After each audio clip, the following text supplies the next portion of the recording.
on the subsidy and reinsurance parameters, as well as upcoming federal changes. And then Maddie will discuss marketing updates on 2026 open enrollment.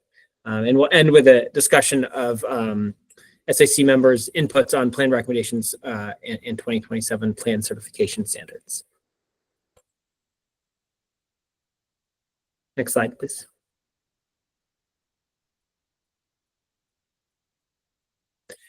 Here's just a recap of our members, including highlighting the many new members we've had here in 2025. Okay, we'll start by voting on the meeting minutes from our July meeting. I move to approve the Standing Advisory Committee meeting minutes from July 17th, 2025. Do I hear a second? Second. Thank you. Any objections? Hearing none, we've approved the July meeting minutes. Thank you. So as I mentioned, we had a co-chair nomination and election. Article 4 on co-chair, Section 1 says that the members of the Standing Advisory Committee shall elect from their membership 2 co-chairs. Stephanie was nominated, and I'm happy to say the members voted to approve Stephanie Clapper, who's Deputy Director of the Maryland Citizens Health Initiative, and will be joining me as a co-chair. So I will hand it over to Stephanie, maybe to do a little intro, and then she'll lead the rest of the minute. So happy to have you, Stephanie. Thanks. Well, thank you so much, Mark, and thank you for being a co-chair alone for many months now. I really appreciate all of your leadership, and I'm very excited to join Mark in this role as a co-chair. I am at Maryland Citizens Health Initiative. My nonprofit mission is quality, affordable healthcare for all Marylanders, and I've been serving on work groups and commissions at the Exchange for maybe 9 or 10 years now. So I'm excited to now get to be co-chair, and thank you to all of the members who are here today for bringing your expertise and your knowledge to these meetings, because these are times when there is a lot happening. Although every week there's a lot going on in the news, and I know that Maryland is doing everything that it can to adapt and build on what we have achieved here in Maryland, and also protect the progress we've made. So thank you for voting me into this position, and we can go ahead and go to the next slide. Okay, so I'd like to welcome Michelle Everly for the executive update. Well, thank you, Stephanie. As you can see, I'm not Michelle Everly. It's Andrew Ratner, the Chief of Staff. Michelle is off today, out of town, but I'm happy to fill in for her. She left me some notes. I'm going to deviate from them. I'm retiring in 5 weeks, so this will be my last SAC meeting, and I wanted to tell all of you how important the committee has been, your support and your counsel, the current group, the groups that have come before you, in helping us, administer coverage, under the Affordable Care Act. And as Stephanie alluded to, we had a lot of challenges ahead facing us. But if there's anything I can assure you about, is that this agency has been resilient for the entire time I have been here. There's not too many people left, and I entered in the second year, not too many people left from the original, exchange when the system melted down, and the difficult birth of the health exchange. And then 7 or 8 years ago, we were in deep straits because the rates were ballooning. We're down to 2 carriers. The dominant one didn't like us much, and we settled on the reinsurance with the support of the governor and the legislature to stabilize the marketplace, which it did. And then a couple of years later, us and the rest of the world were in COVID, and this exchange stepped up as much as any across the country, and with the support of the carriers, our partners, offered health insurance to people the year round. And when the Biden administration came in and said, we want to make some changes to improve Obamacare, we have some things you have to do on the coding and whatnot. How long is that going to take? And there were other exchanges that said, that's going to take us 6 months. And our IT team here said, I think that'll take us 2 weeks. And, we delivered coverage to people for an entire year. And in fact, at the end of open enrollment, I think there was another spike in COVID at that time. And we reopened it 12 hours later for several more weeks. And everybody has always sort of stepped up and rallied around whatever had to be done. The recent Medicaid unwind was as successful as anywhere also. So I know we have those challenges in front of us, but I know we will respond. And I also want to say, if you go to MarylandHBE.com, you can see the data for stuff. So our latest data report was from August, and we have retained 97% of the total that came in at open enrollment last January at the end of August. In the first few years of the Affordable Care Act, that was unheard of. We would lose 30% of people who could no longer afford it, didn't think it was of value. And the fact that we have only lost 3%, and admittedly, the last 2 years, there was even more, obviously, stability. So we didn't lose anything. But, the fact that we have 97% of the total that we had in January is great. And twice as many new people as we had a year ago, new enrollees. And there's definitely going to be some turmoil, but as Johanna and others will talk about today, because of some money being set aside from the reinsurance pool that will replace some of the subsidies that may go away, that were enhanced the last few years, we'll be able to cover people to the extent that they've been for the most part. And when I looked at that data again, plenty of people, because it has become one of the 3 or 4 most affordable marketplaces in the country, the people at the upper tiers of the income scale have gold plans. And I think they wanted health insurance, and maybe they'll have to say, okay, I still want to keep this. Maybe I have to step down, a meta level or 2 to be able to do it. We don't know totally what the future holds. And everyone on this call knows a lot more about the health insurance market than I do. But I think we will continue to go forward and do the best we can. We still have our hopes up on the extension of the enhanced tax credits. I know you've seen the headlines, and perhaps there'll be some movement on that. It may be helter-skelter at the end if it doesn't happen until late this year. But we'll do everything we can to make it as smooth as possible. And I don't want to take up any more time on the update. I know you all have some questions on things, but perhaps some of the presentations that are going to come up will address those. And if they don't, we'll be happy to take any questions that you have at the end. So with that, I'll turn it back to the chairs. Thank you.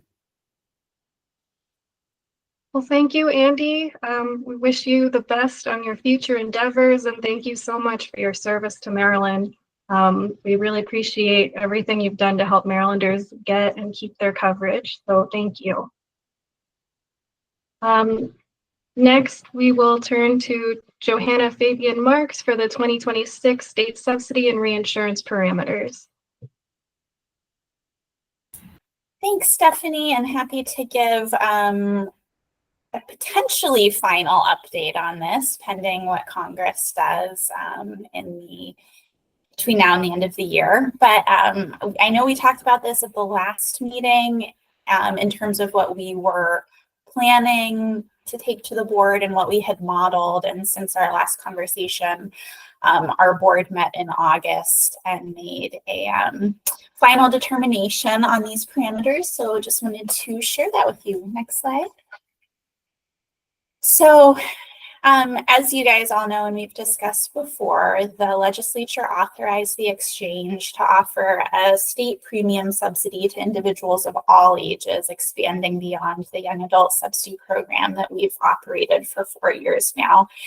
And as we considered how to design that expanded all-age subsidy, we were looking at a number of considerations to inform that recommendation that we made to the board. At a high level, how it would impact our individual market, on impact premiums, enrollment, how much the program would cost in and of itself, because we have limited funding to support it, and how implementing the state subsidy would impact the reinsurance program, because these are really intertwined. Reinsurance costs depend on our enrollment and also on premium costs. So anything that impacts those two factors will also impact the reinsurance program, how much it costs and how much federal funding we get to support it. And of course, the state's premium subsidy is funded through the same funding source as the reinsurance program. So that's another consideration, is how we balance those two to get the best results for our market and enrollees. Next slide. We talked through last meeting and kind of summarized here many scenarios that we modeled to try to figure out the most efficient way to allocate this funding to get the most impact for our investment. And I won't go into all of these, but just to say that much thought went into this between April and August, and a lot of actuarial activity. And we did this all also in consultation with the Maryland Insurance Administration, and a lot of thanks to their actuarial department for all the thought and time they spent helping us think through this. Next slide. So we eventually narrowed down to two leading contenders for this the subsidy design, and then from there really one emerged as the clear kind of optimal option based on our analysis. We updated our modeling to reflect some federal developments over time, so that the numbers that we took to the board at their meeting in August were a little different from numbers that we had shared in July in previous forums, just because there were some changes at the federal level in terms of we got final APTC calculation information for 2026, where we had been making some assumptions and some other elements that we were able to incorporate to get the most up-to-date modeling possible to inform what we took to the board. And so ultimately we settled on one subsidy design recommendation, which we presented, paired with an increase to the reinsurance program attachment point from the initially anticipated $22,000 to $24,000. And in reinsurance terms, what that means is essentially the point at which we would start paying an insurer for somebody's claims was raised a little bit. Functionally, that means that the generosity of the reinsurance program shrunk a little bit, which allowed us to save some money on the reinsurance side to put towards subsidies and kind of balance a little bit more funding towards subsidies for 2026. Next slide. So I'll skip over this slide. It's kind of some of the information that I just reviewed around updated assumptions that went into our August modeling, so we can continue on. And here are the ultimate kind of key numbers that we presented to the board. So the 2026 design, which I think we'll get into more detail in a future slide, but we presented the 2026 payment proposal, kind of how we would structure the subsidy to the board, and they approved that. You can see here we also sketched out some ways that the subsidy could be adjusted in 2027, and then we assumed it would continue in 2028. Legally, we only have authority to operate it in 2026 and 2027, but for budgeting purposes, we think that if there were no federal action, it would be likely that we would get an extension of the authority to continue the subsidy into the future. And so we assume that for these purposes to kind of do our budgeting out. The reason we've projected out till the end of 2028 is that's the end of our current reinsurance waiver. And that's also the end of the state funding stream that supports both the reinsurance program and the state subsidy. So the state as a whole with the legislature will need to have a conversation at the 2027 legislative session about how we fund and support the individual market after 2028.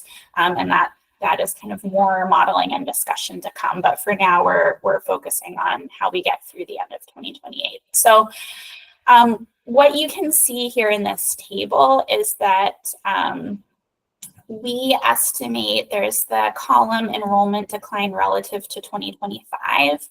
In the dark gray row at the top, you can see a 34% in 2026.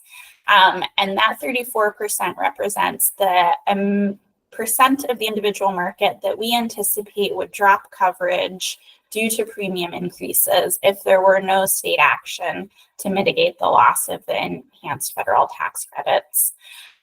With the proposal, with what the board finalized for 2026, we anticipate that enrollment decline is going to drop to about 15%. So still a notable loss, but less than half of where we would be at if we had no state subsidy program. And then for 27 and 28, we wanted to map out what could the future look like. Now the board's going to be making these decisions on a year-by-year basis. So in next summer, they'll be deciding how to set up the program for 2027, and we'll have more data from 2026 to inform that decision when they have to make it. But we still wanted to say we know kind of what our funding outlook on the state level looks like for 26 through 28. And so we wanted to present to the board, can we afford to keep doing what we're in 2026 into future years based on what we know now? The answer is no. What we're doing in 2026 is really the most generous that we can afford to be, and we can't afford to sustain that level of premium subsidy into the future. So we will likely have to kind of all else being equal, kind of if there's no additional federal funding coming in or other sources of funding, we would have to scale back the state premium subsidy in 27 and 28. We did a couple kind of variations of what that might look like. We still anticipate we would continue operating a state premium subsidy available to all ages, but we would have to limit eligibility further or reduce the generosity of the payment. And so that 15% enrollment decline relative to 2025 could inch up to, around 20% in 2027, and then in the mid 20% in 2028 if we continue to scale back the program. However, what we wanted to be clear was that we could afford to operate some level of state premium subsidy program through the end of 2028, albeit kind of increasingly less generous each year. Although those numbers still look high, and I don't love them.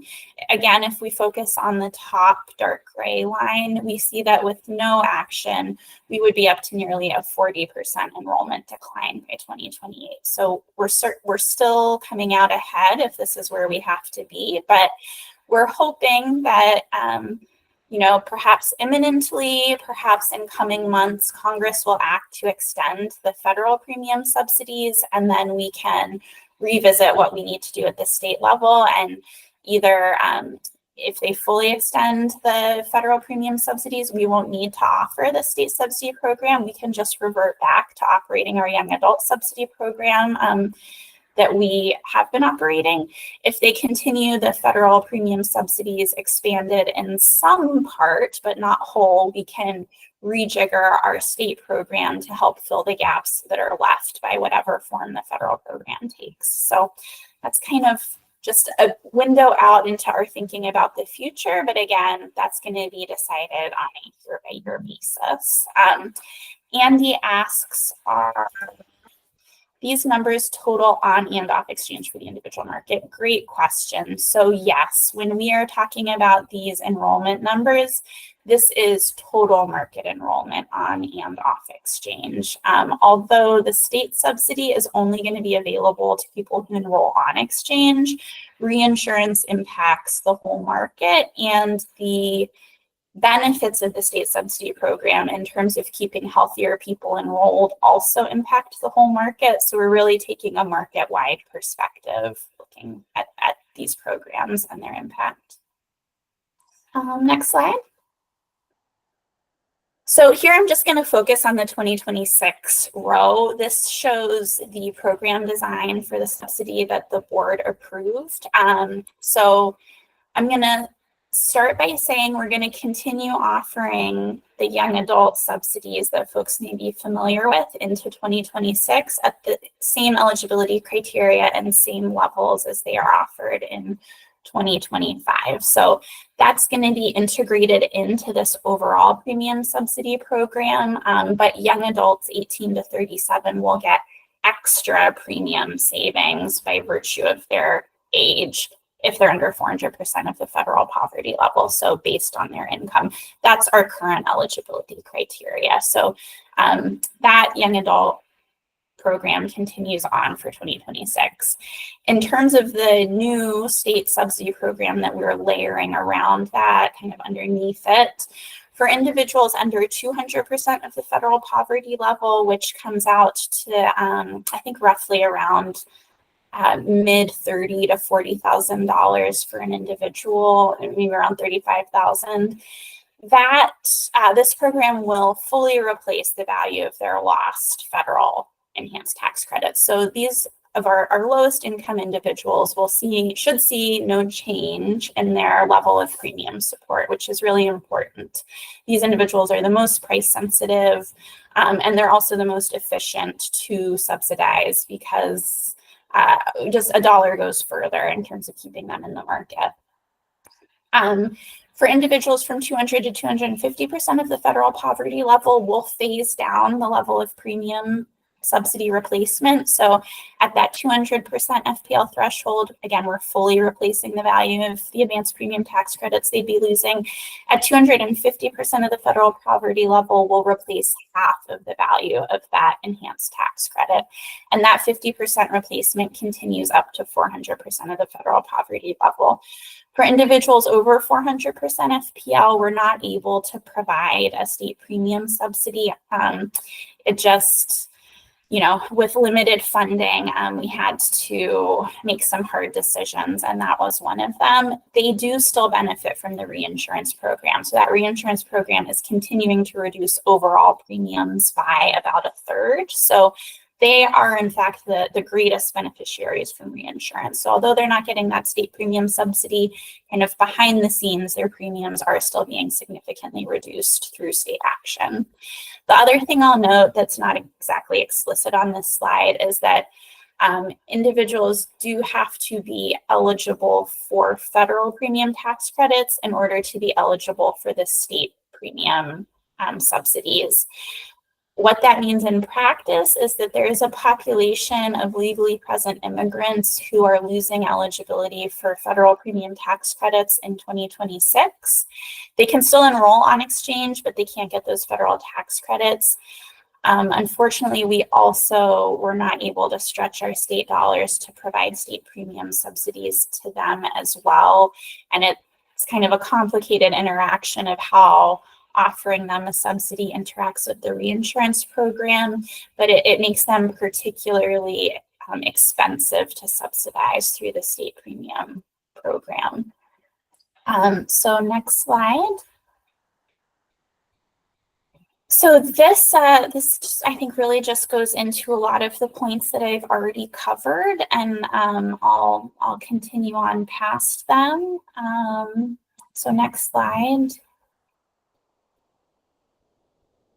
This is something that folks can refer to. I won't go into great detail, but the way the federal premium tax credits are structured, you have to pay a % of your income towards a benchmark plan, and however much more the plan costs than that % of your income that you have to pay is the amount of federal tax credit you get. So it covers the difference between your payment obligation and the actual price of the plan. The way we're structuring the state subsidy is to reduce that expected contribution from individuals. So You can see on the middle column, that's what the expected contribution will be in 2026, assuming the enhanced tax credits expire, ranging from 2 to about 10%. With the state subsidy, people will have to pay between 0 and about 9%, depending on their income. And that's a percent of their household income. For a benchmark plan. And then young adults get additional savings, additional reductions in the percent they have to pay beyond what is shown here. Next slide. Then for the reinsurance program, as I mentioned, we inched up that attachment point, that point at which the reinsurance program starts reimbursing insurers for individuals with high claims costs from $21,000, which is where it's at this year, to $24,000 next year. Next slide. And that, I'll stop there, and happy to take any questions before I switch into the federal changes portion. Thanks, Johanna. Does anybody have any questions?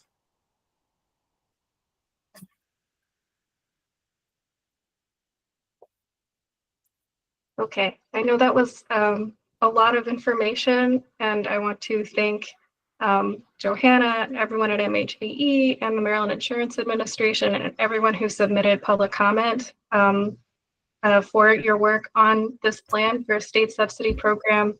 It's not a position that any of us wanted to be in, to have to come up with this, but Maryland is a leader in the nation in having this kind of backup plan. And a lot of folks in other states are facing even more stark premium increases ahead of them. So thank you all. And I'm just going to put in the chat Maryland Matters article that I saw that Johanna is quoted in, and I thought is a good primer for folks who are not as in the weeds in all of this as we are. So if folks are having questions about it, I've been referring them to that article, and then also to the resources from MHBE. Thanks, Stephanie. Yeah, I thought that article was great too, and not because I was quoted, but the reporter did a really nice job. Okay, so do you want to take it away, Johanna, with upcoming federal changes? Yes. All right. So we're going to launch into some of the kind of eligibility and system changes that we're implementing in response to federal law changes.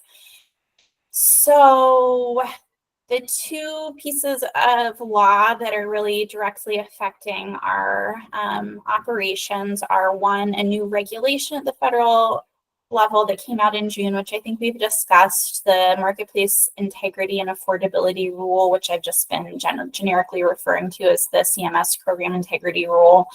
And then HR 1, the Reconciliation Bill, the One Big Beautiful Bill Act, whatever you may want to call it, which was signed into law in July. So we were really involved as these regs and the reconciliation bill were moving through the pipeline in partnership with state marketplaces around the country to educate lawmakers and the public on some of the proposals. And although there are a lot of challenging proposals in these bills to implement, I do want to note that there were things floating around that would have been even more challenging and did not make it into law. So we do kind of feel that our educational activities had some impact. Nevertheless, these laws are likely to lead to some enrollment losses and definitely operational burdens on MHBE to implement, along with some challenging implementation timelines. So I'll dive into that in more detail on the next slide. So we had a suite of provisions that were effective August 25th related to the CMS Program Integrity Regulation published in July. This is unusual. We don't typically see marketplace coverage rules changing mid-year. These changes typically go into effect January 1 to align with the new plan year. And of course, this was really just 60 days from when the rule was released. So a really short turnaround on some of these.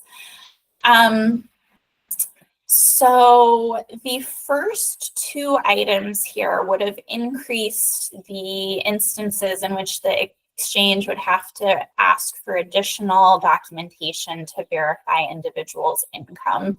These actually were both stayed by a court pursuant to a lawsuit filed by some cities. So we are not moving forward with them at the moment, and I will skip over them. The next three have gone or are going into effect. So the first eliminates our special enrollment period, which is available every month for those individuals just over Medicaid eligibility threshold and under 150% of the federal poverty level. They have essentially a year-round opportunity to enroll in coverage. That was eliminated. That was put in place under the Biden administration and was pulled off of our system at the end of August in compliance with this rule.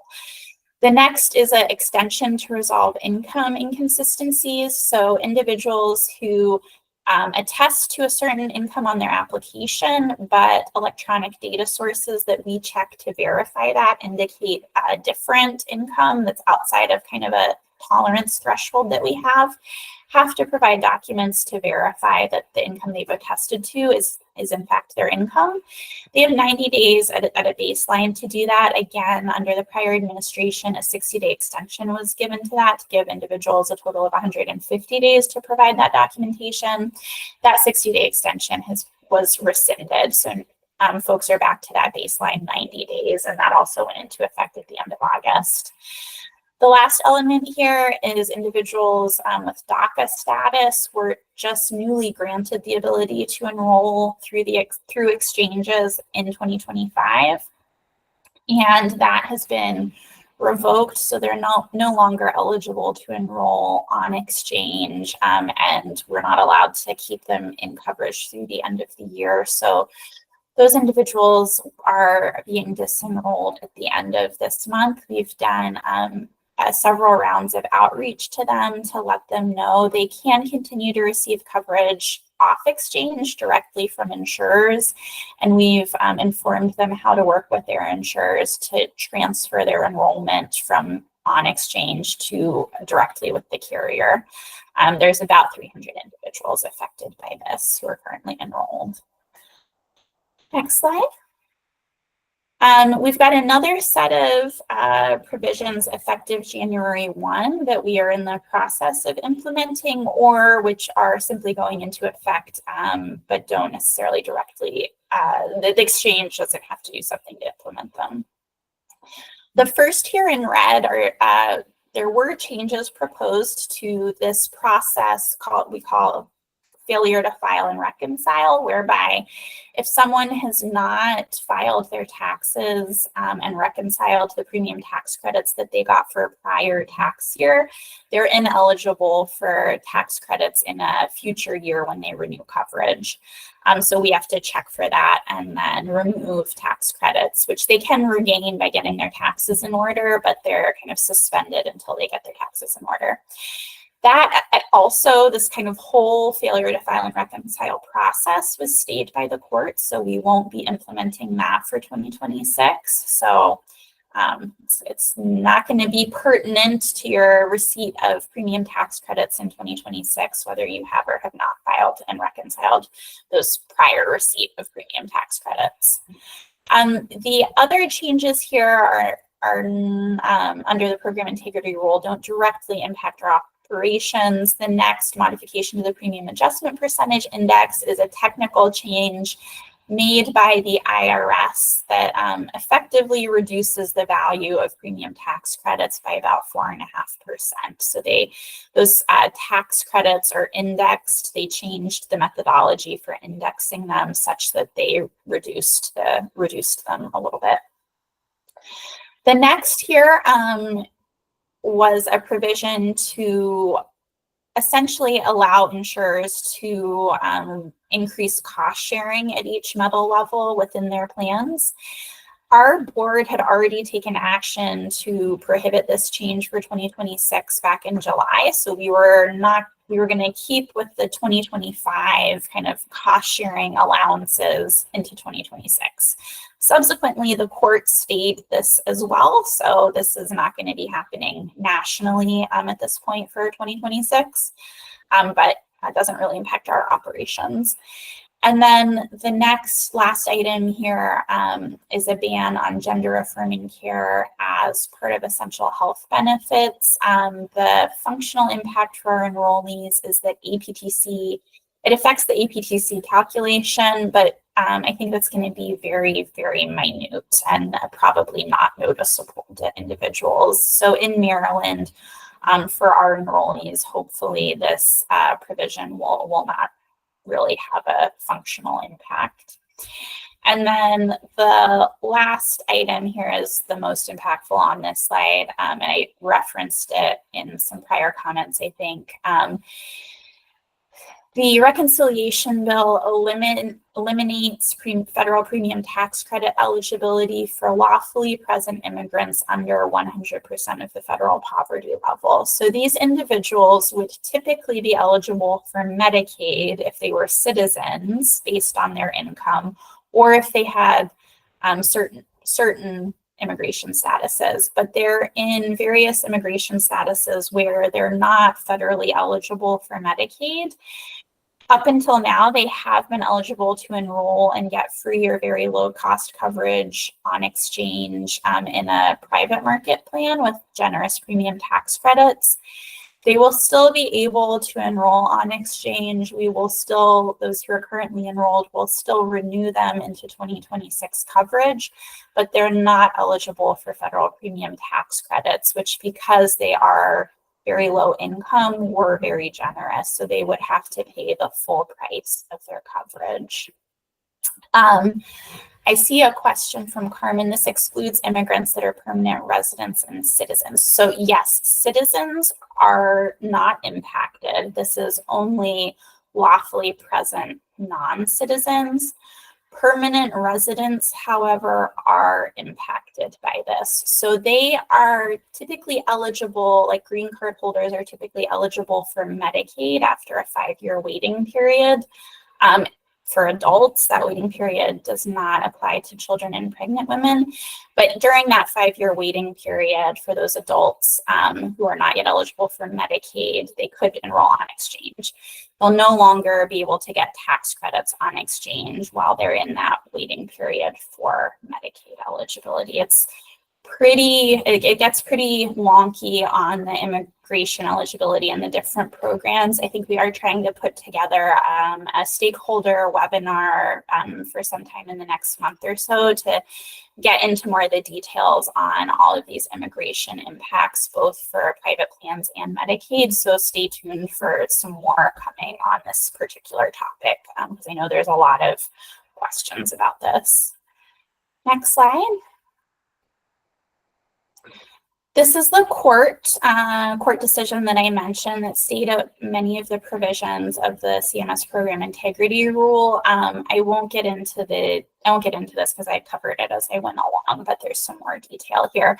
A lot of what they stayed were provisions that were only affecting the federal marketplace, so it didn't have a direct impact on Maryland as a state-based marketplace, but a couple of the state provisions did impact us.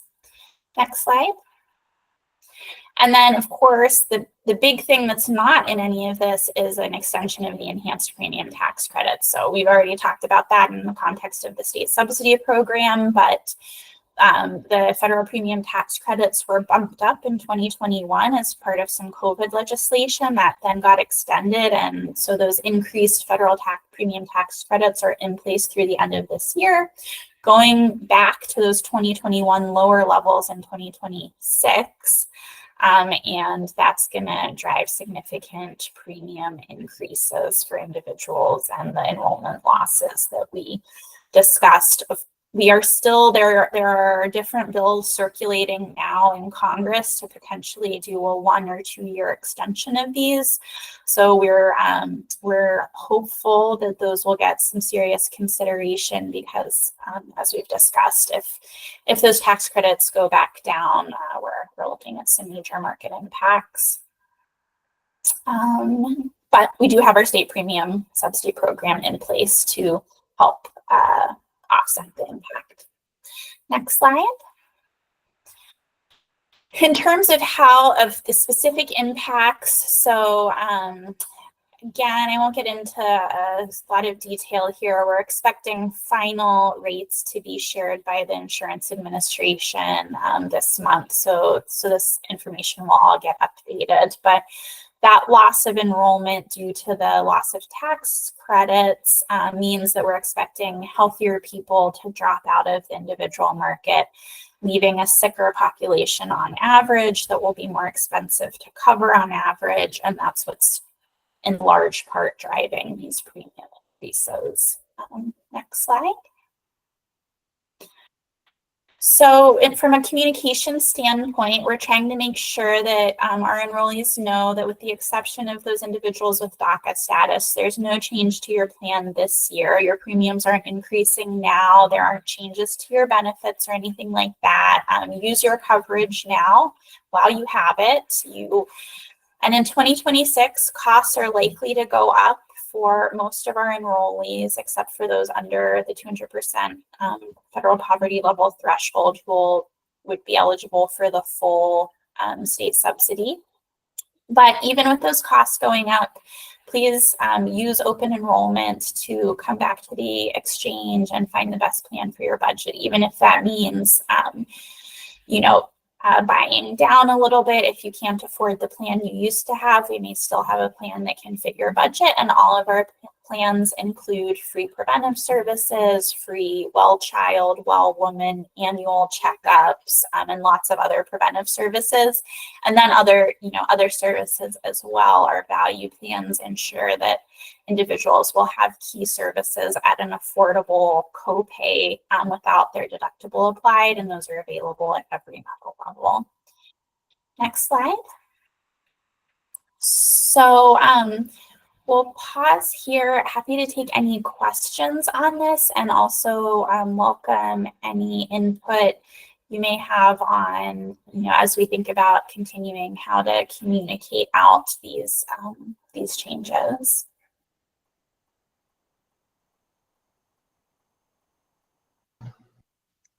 So, Stephanie, you don't need to raise your hand. okay, well, if folks have questions, I invite you to please raise your hand or put it in the chat. My question is for the carriers that filed an average increase of 17.1%. Do you know if that takes into account if the state subsidy program goes into effect? No, that did not account for the state subsidy program going into effect, because when they filed those back in May, we didn't really have the contours figured out. So that will have a mitigating impact on those premium increases, and we'll see the details of that when MIA releases the final rates. And for communication, it seems like such a difficult balance, because on the one hand, people are going to be affected. On the other hand, we don't want people to be scared of enrolling or keeping their coverage, and we don't want people needlessly going without health coverage as we're trying to message what changes are upcoming. So thank you for this strategy that MHBE has come up with moving forward. Does anyone have any input on what your thoughts are on this? If you have any concerns about specific populations that you work with and how these communications would be received. So I just wanted to open it up to invite people to bring up any concerns or ideas or praise. I mean, anything is out there. I'd love to invite discussion about that.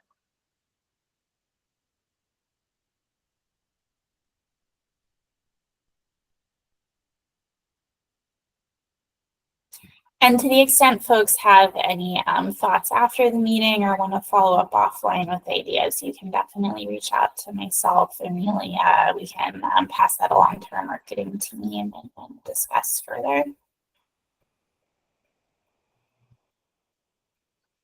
Okay, and I know there will be also time for discussion later in the meeting, as well as public comment. If it's okay, if there are any members of the public who have an idea specifically about this, is that okay to invite them to share that now? Sure. Okay. All right, so SAC members and members of the public, if you have any input on communication strategies, this is a good time to raise those.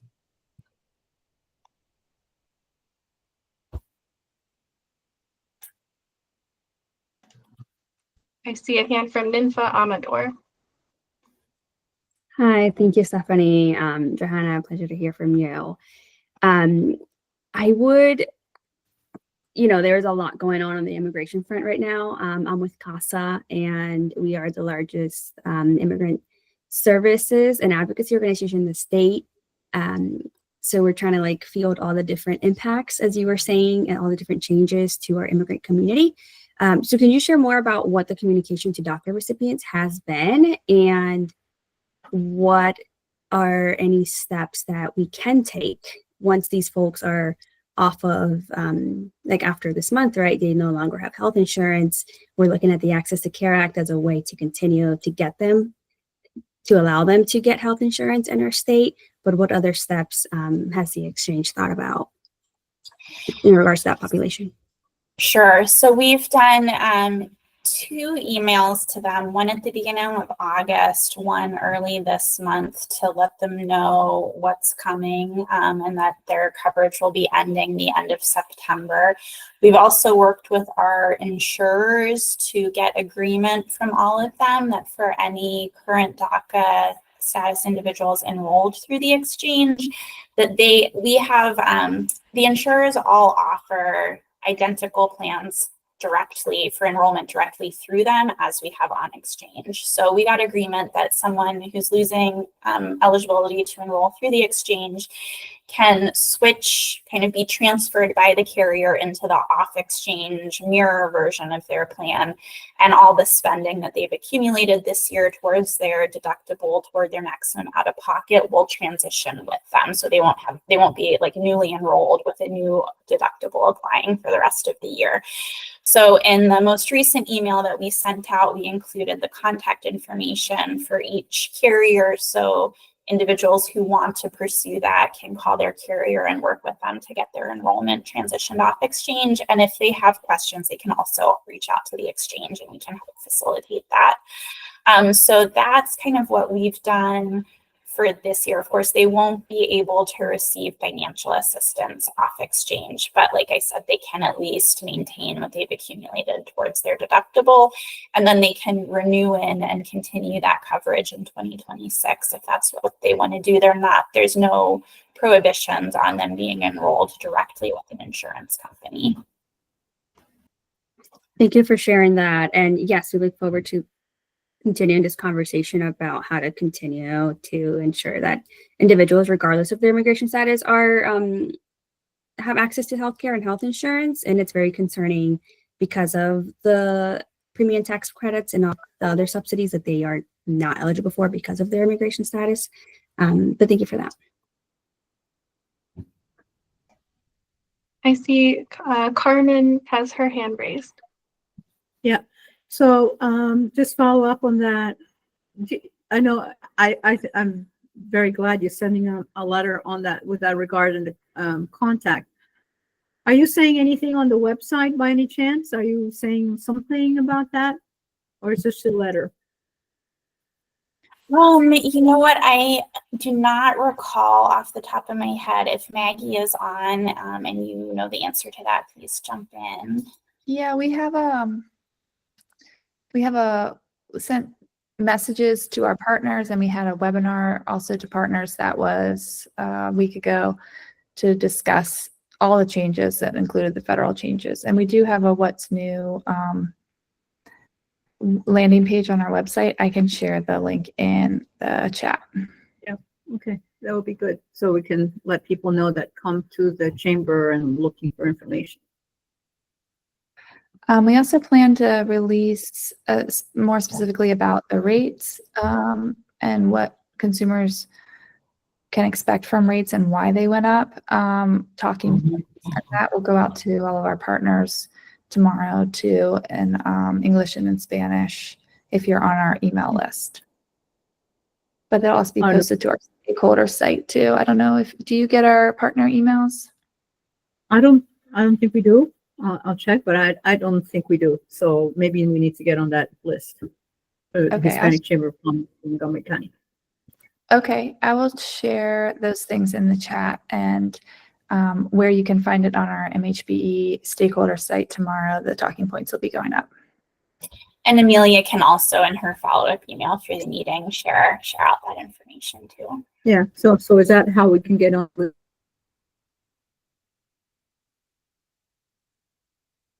this then, on the partner list? 'Cause Yeah. we have people walking. Yeah. I mean, you can even just put your email in the chat if you want. And I can add you myself, but whatever works. I'm happy to follow up with you afterwards. Get you on our list. Okay. I'm glad you want to join. Okay. Thanks. All right, I see Allison. Hi, good afternoon, everyone. Along the same lines of Ninfa's question earlier, I'm curious about the communication to the 5-year bar population, this upcoming open enrollment. And I think it's captured maybe in the last 2 bullets, but curious about any specifics on communication strategies for that population. Yeah, so we've sent out a general, or in the process of sending out a sort of high-level postcard to most of our enrollees, indicating that changes are coming, rates are likely to increase, kind of come back and shop, those high-level messages for many of our enrollees. But specifically for that population that's going to be most drastically impacted January 1, we're also working on emails that will be similar to what we sent out to our DACA enrollees, doing a more targeted messaging to explain to them that they would, could be losing their premium tax credit eligibility and what that means. So we're planning targeted emails to that population as well.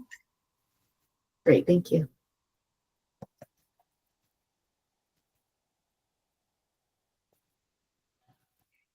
For that population, is there any extra information that could be helpful for where they can go to get healthcare?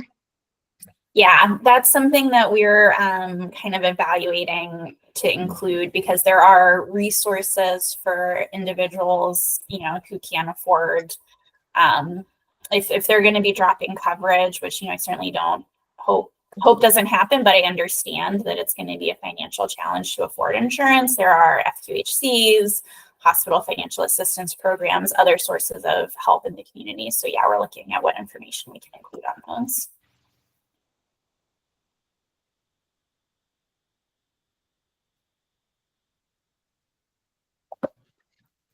Okay, any other questions before we move on to the next item? All right. Well, thank you all for the discussion. Thank you, Johanna, for all the updates. And now we'll move on to oh, yes. I'm sorry. I was really trying hard to figure out how to raise my hand. And I'm sorry, please. Thumbs up. So give me, I was also going to suggest that other communication strategy I think is important is, we know that when people sort of become just struck by increased costs, that they're much more likely to be sucked in and roped into buying junk insurance plans. And we certainly don't want folks paying for plans that aren't going to cover their care when they need it. So I think it's really important to sort of be driving people and messaging, healthcare. Maryland Health Connection is the place to go, right? Because otherwise, we get a lot of complaints here, and I know the MIA does as well, from consumers who they think they're on Maryland Health Connection's website. They aren't. They get bombarded with broker calls.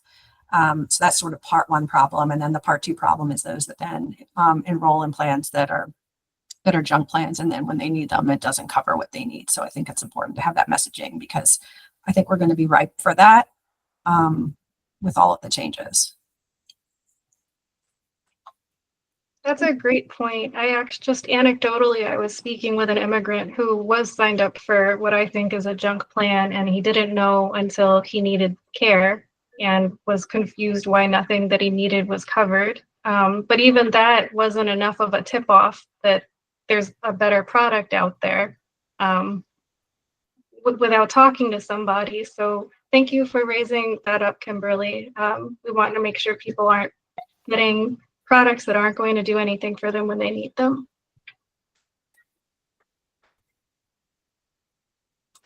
All right, anyone else, if you want to raise your hand, there's a raise hand button, but I also struggle with that sometimes. So if you have a question and haven't been able to figure it out, please go ahead and just speak it out now.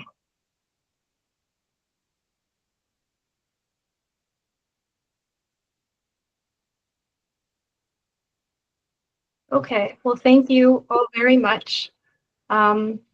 So then, without further ado, we will go to 2026 open enrollment updates from Maggie Church.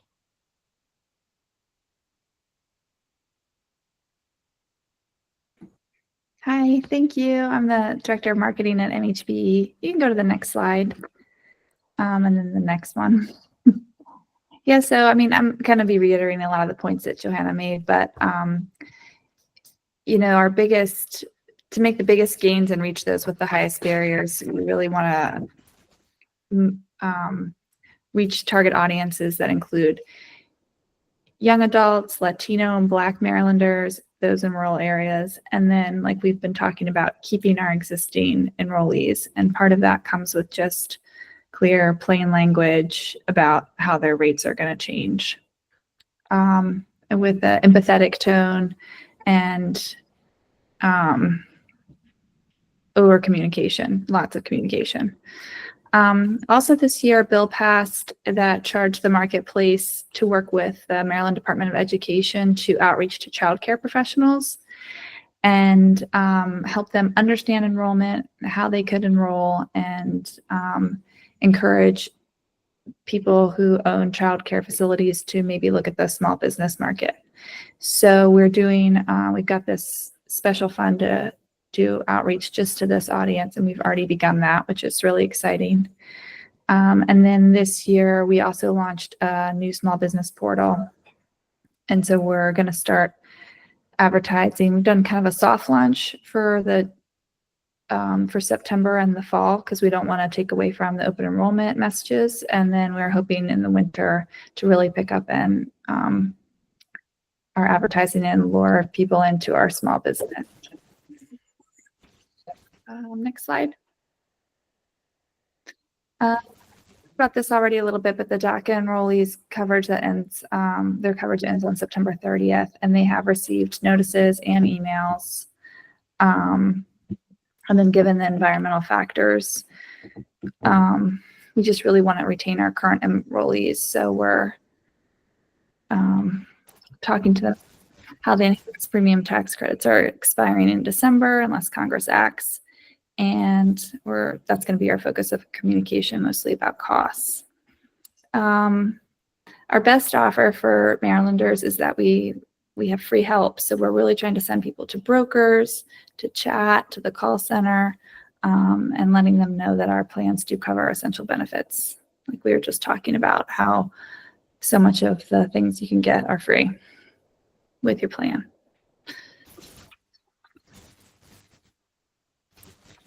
So our media buy is $2.1 million, and this covers advertising from October 15th through January 15th. So we wanted to get some awareness earlier before open enrollment starts about getting people to get an estimate, check and see how much a plan is going to be so they can prepare and budget. And then we're going to run traditional media, which is going to be about 40%, and then our digital media is 60%. We do, everything from radio, newspapers, billboards, TV, and then the digital media includes all kinds of things like Match.com and Spotify and Facebook, Instagram, Snapchat, Reddit. So we really just try to saturate the market in order to get the word out. And then Johanna kind of references too, we're doing a lot of virtual events this fall. So we did one a week ago that had about 170 partners on it. Michelle spoke and Johanna, and along with Marie Grant from the MIA and someone from our marketing team too, so that we could just tell our partners that what changes are coming and how they can help tell their constituents about them. We plan to do events out in the community. Our CEs do that every year. And we're also hoping to pilot this program this year where we have brokers come into a Zoom room and we connect consumers with a broker like into a breakout room so that they can get enrolled online. So we're trying to do more with our brokers this year too, just as an extra set of hands to help. I think that was all of my slides, but I'm happy to answer questions. I know we kind of talked about a lot of these things already, but about the media or. Thanks, Maggie. I found that webinar last week super helpful, and I've been sharing it everywhere I go, and I'm actually just going to share it again right now in the chat for anyone who missed it. So thank you for that. Does anyone have any questions or comments? And because of that webinar, we had so many questions, especially about like Medicaid and the immigrant population, Stephanie. So I think we decided to include do another one at the end of October. So we'll be sending out more information about that, but just sounds like there's a thirst for information. We just want to make sure that we're available and listening to our partners and stakeholders. That's great. And we're happy to promote that to our coalition as well to get the word out about it once it's scheduled. Thanks.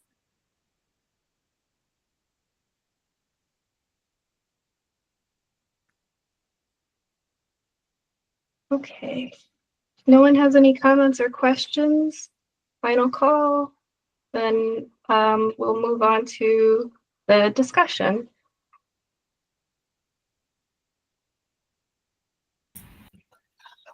Thank you. So I will take this one and a little tweak to this information. I was having a little bit of amnesia when we were putting these slides together. So we are considering a change in the limit to the number of plans available in our small business marketplace. And we framed this up as a plan certification standard subsequently. Someone on my team was like, don't we have to do this by regulation? And I was like, yes, we do. So this is not something that we will be proposing as a plan certification standard, which is sort of a sub-regulatory action that our board sets each year, requirements for plans to be certified on exchange. It is something that we're planning to take to the board as a proposed regulation. So stay tuned. There will still be, we are anticipating action here and a formal comment opportunities on this idea through the regulatory rulemaking process. But just, as a preview, on the individual side, we had long, in both the individual market and the small group market, limited the number of plans that each carrier could offer to 4 plans per metal level. So we've got the metal levels shown on the chart here. And then recently, on the individual side, we ratcheted that down a bit to 3 plans per metal level. We left it at 4 on the small group side. And then we've since gotten some requests from a number of stakeholders on the small business side as we are building out our presence and offering to small businesses to have more flexibility to offer more plans on the small business side than are currently allowed under the constraints of 4 plans per metal level per insurance issuer.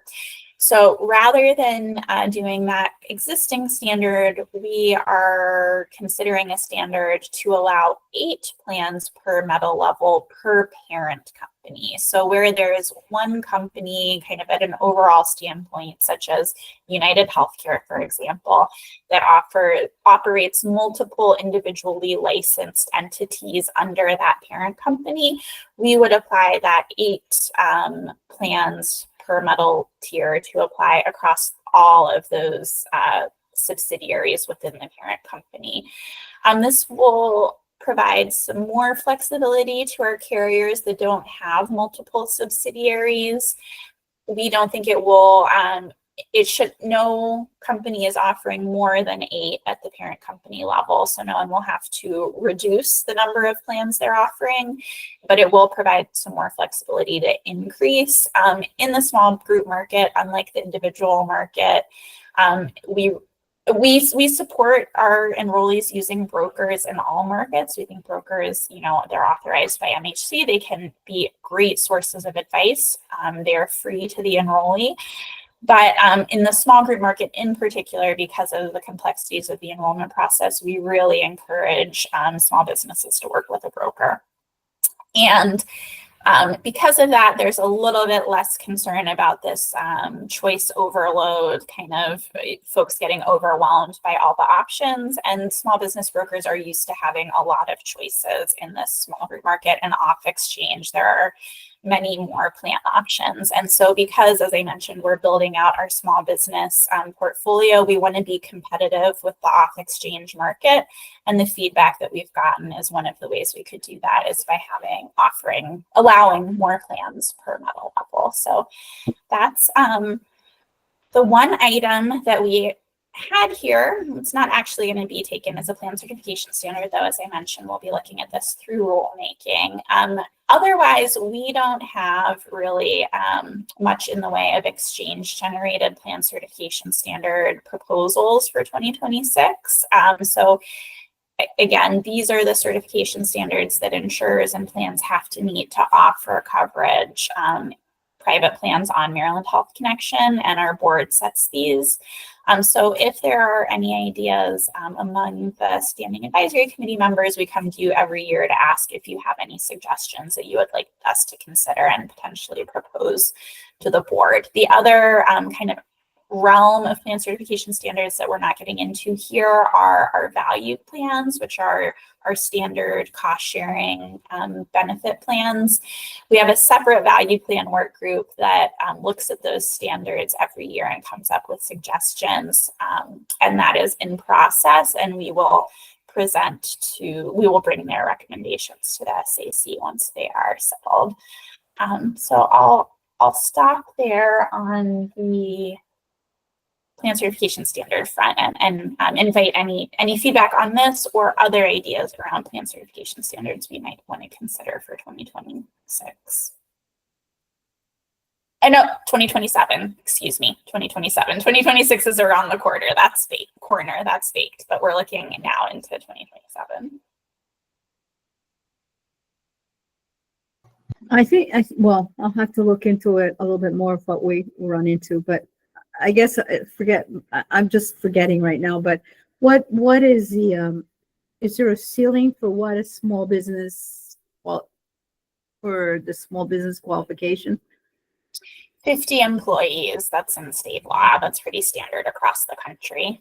Okay. Thanks. So I'm going to make a point of sending you any kind of feedback from our organization. Wonderful.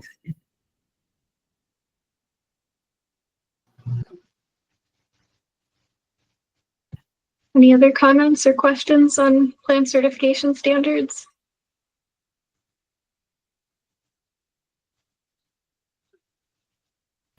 Yeah, I guess, is United Healthcare still doing stuff here for? United Healthcare is still operating, yes, in the individual and small group market. It's Aetna that withdrew. All right, because we had a number of notifications that they're not covering. There's other things they're not covering, so. Okay.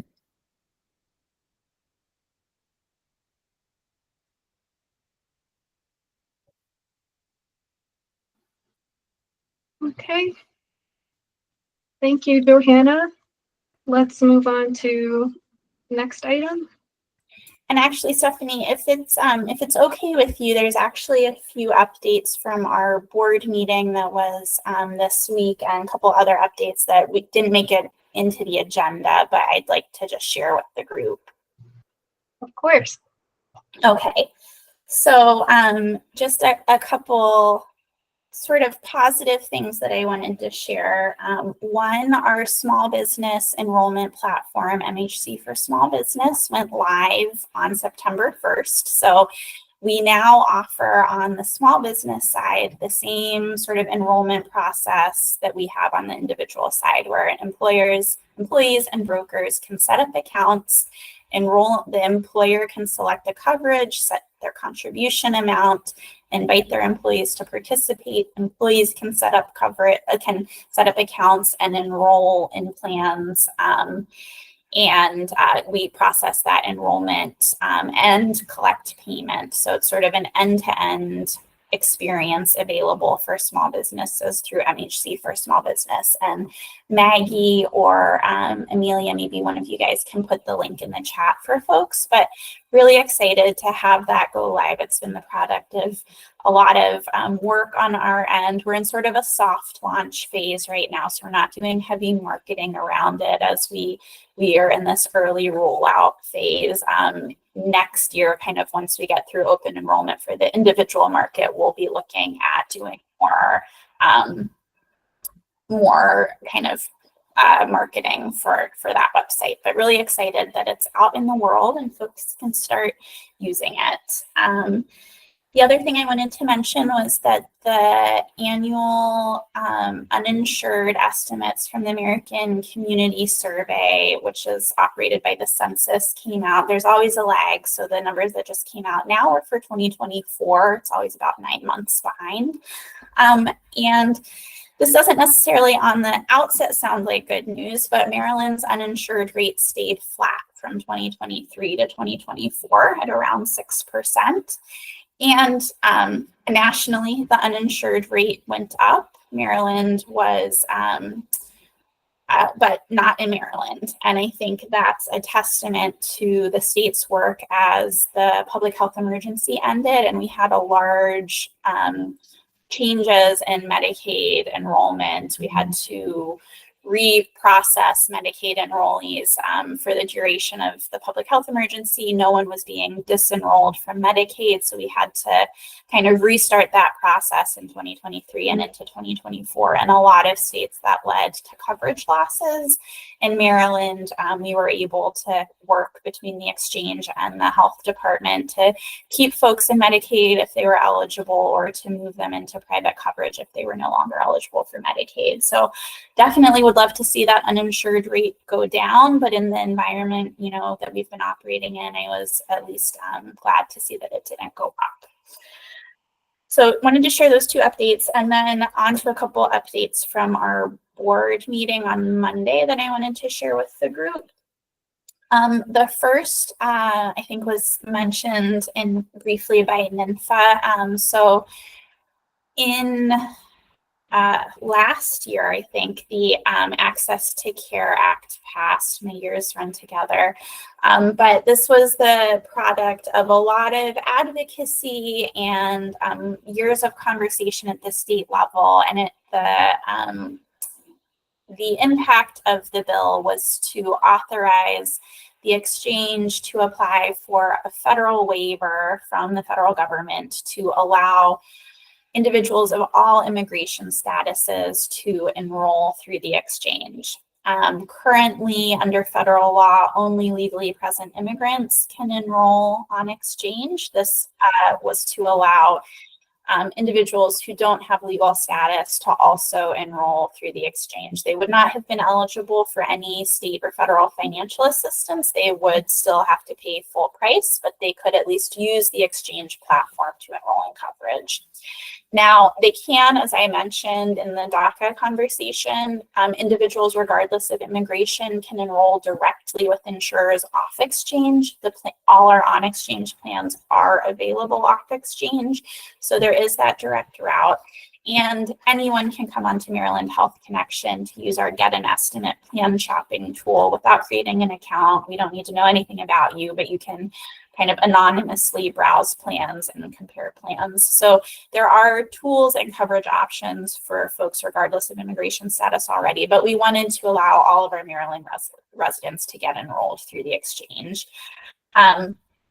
So we applied for that waiver. It was authorized in January by the federal government. And in that proposal, in that application, we indicated that we planned to implement for coverage starting January 1, 2026.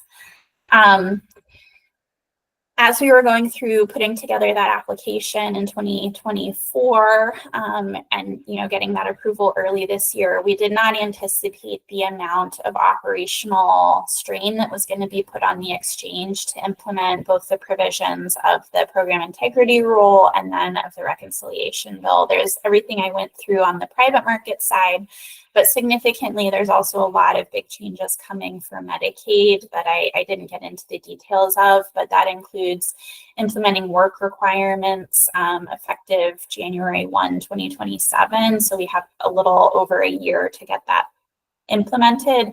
And then some other changes to immigration eligibility, changes to how frequently we have to process renewals. Instead of getting 12-month spans of coverage, certain enrollees will only be getting 6 months and they'll have to renew coverage. So there's a lot of implementation work, and most especially on implementing work requirements coming to the exchange, because we are the enrollment platform for most Medicaid enrollees.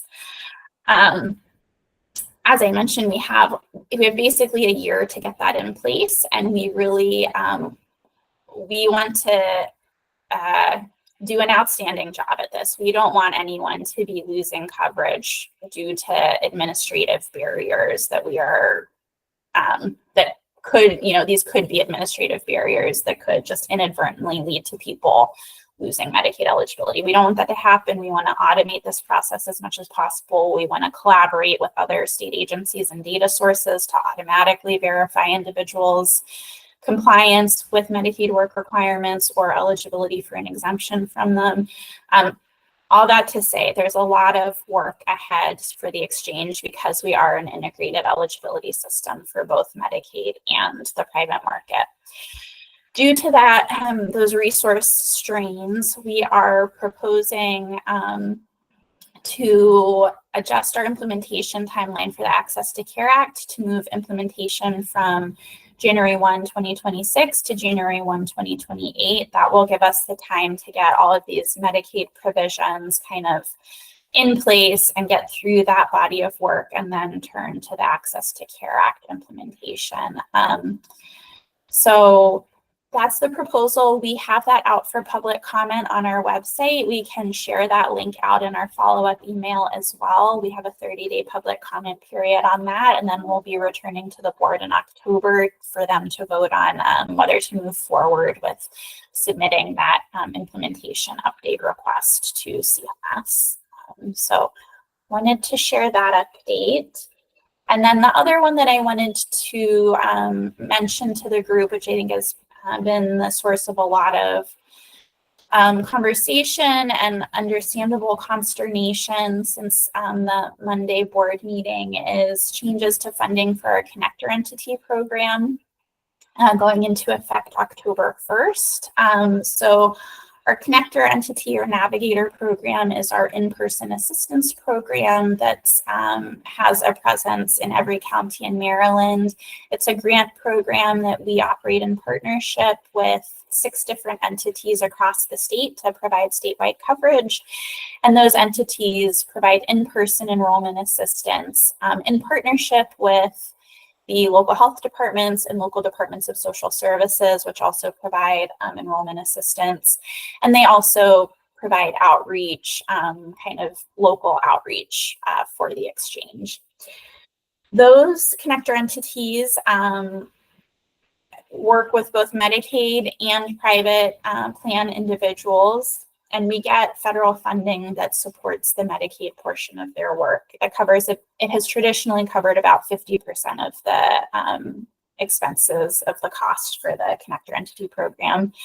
Due to some changes implemented under the new administration, we have to get some additional approvals of federal funding and of our grant agreements before we can get federal funding for those agreements.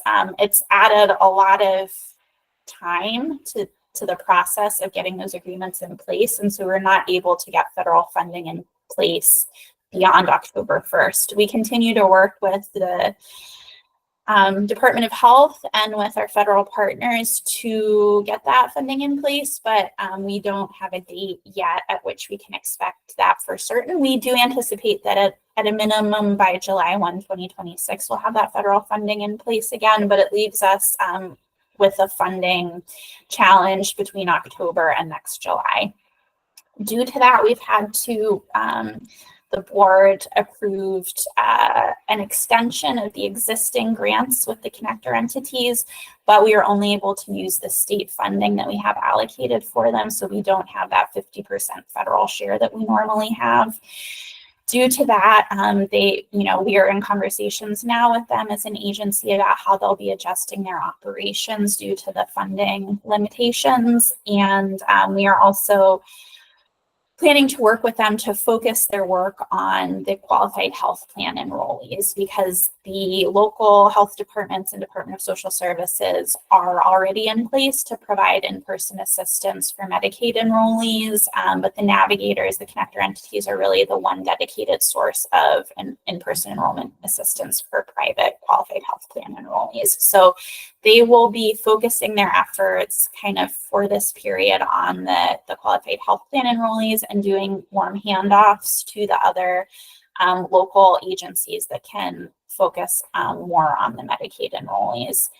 All that said, we are, as I mentioned, we are in ongoing conversations with the Department of Health and with CMS about if there are any opportunities to turn on federal funding earlier. And if, we're really trying to pursue that, as aggressively as we can, but we're ultimately dependent on the feds for that determination. So that's the current status, and just wanted to make sure that that was shared in to the SAC as well. Thank you so much, Johanna, for sharing all of that. The hits keep coming. So I just want to acknowledge that this is pretty bad news, and that a lot of people are going to be affected by it. And do you want to take comments and questions about these board updates now, Johanna, or did you want to save them? I think I defer to you. I'm happy to take comments and questions now. Okay, well, while this is fresh in everyone's mind, does anyone on the SAC or in the public have any questions or comments? You can raise your hand, or you can put it in the chat. If you're struggling with the hand function, you can just start speaking. We'll figure out a way to get everyone's voices heard. So anyone out there have anything you'd like to say? Okay, I see Ninfa Amador. Thank you. And thank you, Stephanie, for noting that these changes are having real life impacts. People are losing healthcare. We understand that HR1 and the changes that are being made across the board are impacting Marylanders on all sides. And once again, I'm from CASA, so I'm really reiterating the point and the impact that these changes are having on our immigrant communities. And once again, I just want to highlight that now I know there's a lot going on. I know that there are a lot of changes that we as a state have to work through to make sure that individuals are getting access to care. And that has impacts on other things, but just in general, now is not the time to hold back on certain programs that would have given greater access to healthcare, particularly to our immigrant community. So I'm really saddened to hear, as someone who has a DACA recipient, family members and individuals who are undocumented, and just, as a staff member at CASA, our members are losing not only healthcare status, but are losing their immigration status because of the mass wave of illegalization that is happening. Not to mention, mass deportations that are also plaguing our community right now. So really looking forward to have further conversations to see how MHBE and the state can look at ways to make sure that individuals, for example, TPS holders who have lost status already, particularly from Honduras, from Nicaragua, from a number of countries, and are now fully undocumented, basically, how those individuals that are already seeing the impact now can have avenues to healthcare access in our state. So I just wanted to put that out there and really underline, right, the concern that we feel as an organization serving immigrants during this time and the need for state supports. Thank you.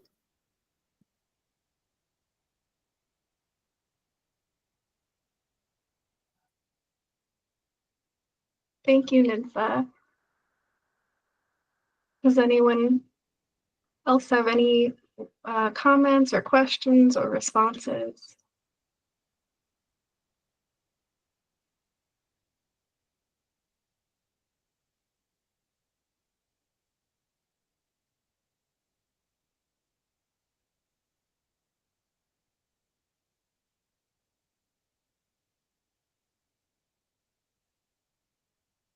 Okay, then we'll move on to the next item of the agenda. Thanks, Stephanie. Amelia on the policy team at MHBE here. I'll take on the last discussion item for the day. I know there've been a lot of heavy topics and a lot of pauses for discussion, requests for input from the SAC on this meeting. So if you have the capacity for one more discussion item, we'd really welcome your input here as well. This will be the last item before we wrap up. So we've had this discussion, I think, with the SAC a few times, and just for some context to tee this up, we had at MHBE launched a consumer decision support work group last year to figure out how we can better provide support for consumers during the plan shopping process and make it as easy and understandable for consumers as possible to shop for and enroll in a plan.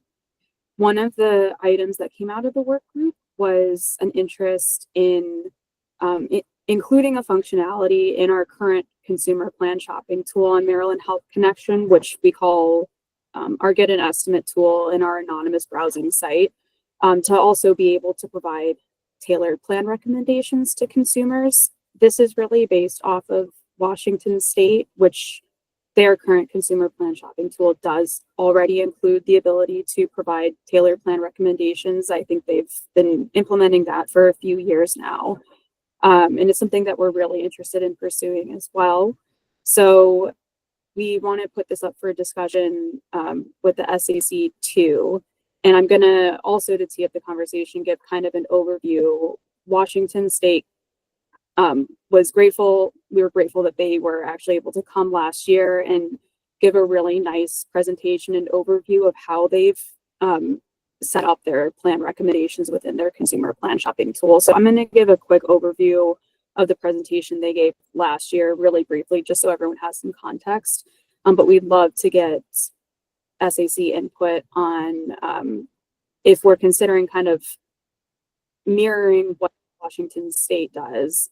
Are there any other considerations that maybe are more specific to Maryland, or other strategies that we should be considering that maybe haven't been considered by Washington yet as we're looking into implementing plan recommendations? So really quickly, just an overview of Washington State's consumer decision support tool and their plan recommendations that's incorporated into their tool. In general, their consumer support tool is set up very similar to Maryland Health Connection's Get an Estimate tool. It helps consumers shop for and compare plans. And then again, it also goes that step further. And if a consumer wants to, it provides tailored plan recommendations to them as well, based on the inputs that the consumers provide in the tool itself. So in general, the Washington State's tool uses a number of factors, including costs of each plan, specifically the premiums and any subsidies that a consumer is eligible for, out-of-pocket costs, which are based on consumer inputs that they provide into the tool, the provider network and pharmacy coverage, in order to kind of create a algorithm that then spits out plan recommendations based on the consumer inputs. So just a little bit more detail on that. Washington's tool, they call it their health plan finder. It's designed to provide recommendations for the most affordable plans to consumers, again, based on the consumer inputs. It asks the consumers throughout the plan shopping tool a few questions, which are pretty much the same as the ones that are asked in our Maryland Health Connection Get an Estimate tool. So their tool asks the consumer to estimate their healthcare utilization for the year. So do they anticipate high, medium, or low healthcare usage? And then it asks the consumer for any providers or prescriptions that they want covered by a plan. The tool then weighs all this information and recommends up to 3 plans to the consumers, which when the consumer gets to the plan shopping page, those recommended plans are listed first and they're labeled as the recommended plans. I think Washington calls them their smart choice plans, but they're labeled listed first on the plan shopping page with all the other plans listed below them. And then per any inputs from the consumer, if they list any preferred providers or prescriptions that they need covered, in each plan tile of each individual plan, they'll list those providers, those prescriptions, and clearly delineate whether or not those providers or prescriptions are covered under that plan for each plan. In terms of the algorithm, I'll go over that a little bit more in the next slide really quickly, but the tool heavily weighs out-of-pocket costs. So both the net premiums minus any federal tax credit or state subsidy that the consumer is eligible for. Washington State also has a state subsidy for certain incomes and varying other requirements, similar to Maryland. It then also includes whether an individual is eligible for other subsidies like cost sharing reductions into the total out-of-pocket expenses. And then additionally, just as a note, Washington also has standardized plans similar to Maryland's value plan. So in the plan display architecture, in addition to listing the recommended plans first, it'll also list their standard plans first below any of the recommended plans, and then list non-standard plans after that. So just last kind of overview slide, a little deeper breakdown of Washington's current algorithm for their consumer decision support tool in terms of weighing which plans are recommended. They went over kind of 4 buckets of differently weighted items, which helps generate the plan recommendations. So again, the total expense estimate is, and just like the total cost for each plan, is the most heavily weighted in their plan shopping tool estimate. And the tool assigns each plan a score based on these 4 inputs, and it generates recommended plans based on this algorithm.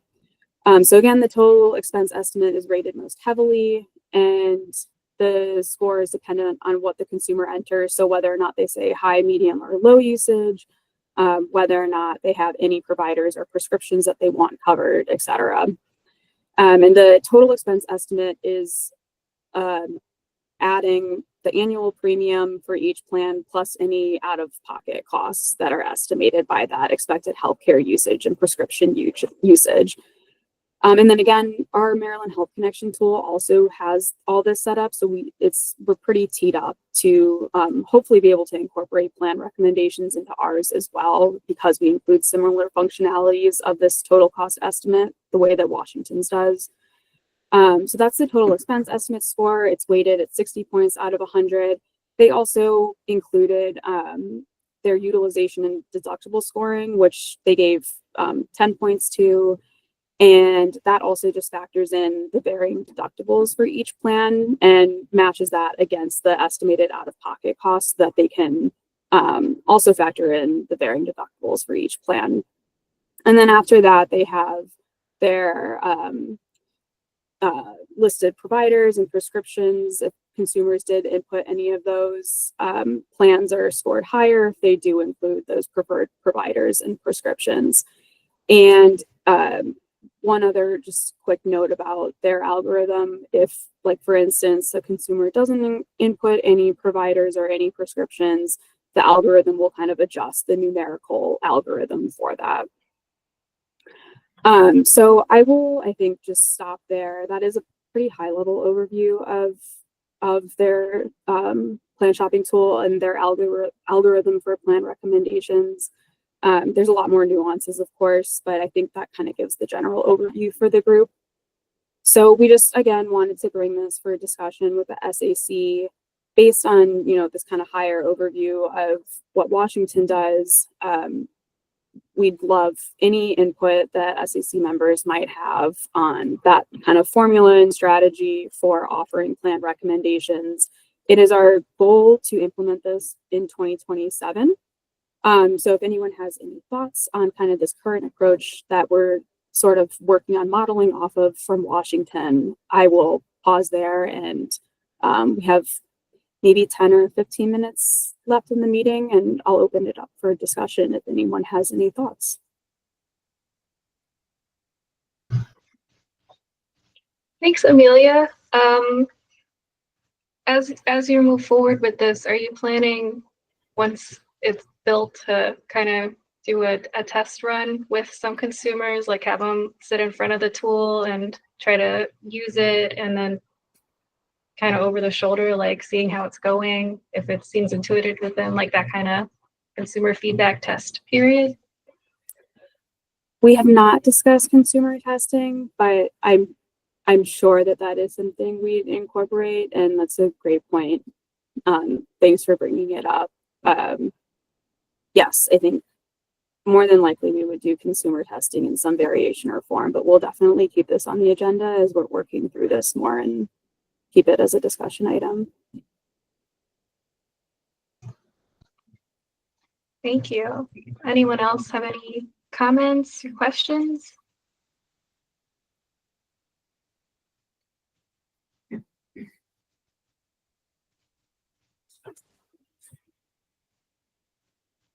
I think for me, it sounds good. It's hard to picture it, just from the slides, like what exactly it would look like, but all of those sound like good ideas. It's the end of the meeting too. I'm sure that brain fog is starting to set in, but again, Johanna always says this, if anyone has any thoughts after the meeting, you can always reach out to us.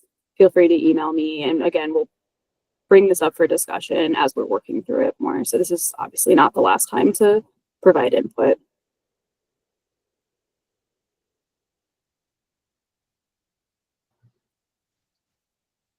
Okay, well, thank you very much. So if no one has any specific comments on that, then I think the next thing is to open it up to any broader discussion, SAC committee or the public. I'm just gonna go ahead and flag that there is a Medicaid Turn 60 celebration coming up on September 25th in the evening in Hyattsville. I'm going to put some information about it in the chat. It's going to be hosted by the National Domestic Workers Alliance and Caring Across Maryland. There's going to be food, there's going to be music, and people are going to be talking about the impact on the changes to Medicaid, and also celebrating everything that Medicaid has accomplished up to this point and will continue to accomplish. So I encourage folks who are in the area to attend. I will be there. I know some of you will be there too. And it should be an informative event. And does anyone else have any kinds of things you want to talk about, or any announcements you want to make?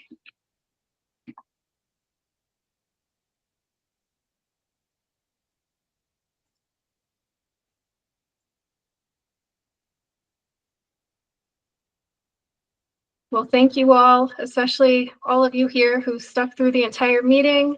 I see you, I appreciate you, and thank you for your time today. So with that, Mark, do you have anything else you want to say? Okay. Just great job, and thanks. Yeah. See everyone. All right. Thank you all. Have a good day. Thank you. Bye-bye. Thank you.